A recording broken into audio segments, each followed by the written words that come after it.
Diamond Platnumz akiwasha kule Tarime, kwani bara hili bwana watu wengi hawakuweza kulitegemea kabisa kuweza kuliona kwa bwana mkubwa Diamond Platnumz, lakini kitu ambacho alichoweza kukifanya kimeweza kuwashangaza watu wengi, na wengi wao wakasema ya kwamba kiukweli huyu jamaa na bara bwana, tazama mambo ambavyo yalivyo, na wengi wao wakasema ya kwamba wacha tuone mwisho wa haya yote itakuwaje, kwa sababu kuna mambo mengi ambayo anahitajika kuweza kuyafanya, na wengi wao walitamani sana kuweza kujua kila kitu ambacho kinachoendelea, na wakasema ya kwamba kwa hiki ambacho anachokifanya kaka yetu kipenzi Diamond Platnumz itawashangaza kila mtu, maana kila mtu anaamini kwenye kile ambacho anachokiamini, na wengi wao wakasema ya kwamba wacha tuone mwisho wa haya yote itakuwaje, maana hiki kinachoendelea sasa ni zaidi ya kufuru, na wengi wao wakasema hiki alichoweza kukitenda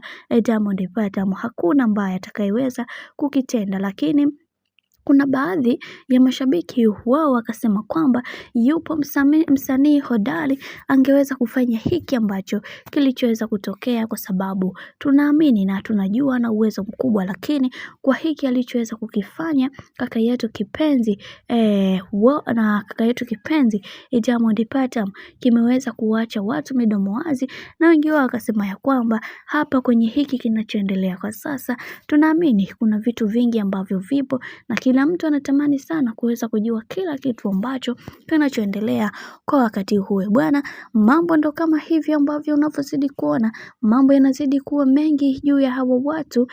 Kiukweli kila mtu alitamani sana kuweza kuona maisha ya bwana mkubwa Diamond Platnumz yakipamba moto kadri siku zinavyozidi kwenda, kwa sababu kila mtu aliamini kwenye kile ambacho anachokiamini, na wengi wao wakamuamini zaidi juu ya kile kitu ambacho alichoweza kukifanya kule Katoro. Bwana, ndio mambo hivyo ambavyo yalivyo. Mimi nikusihi kama ndo mara kwa kwanza usisahau kusubscribe, kulike, kushare pamoja na kucomment.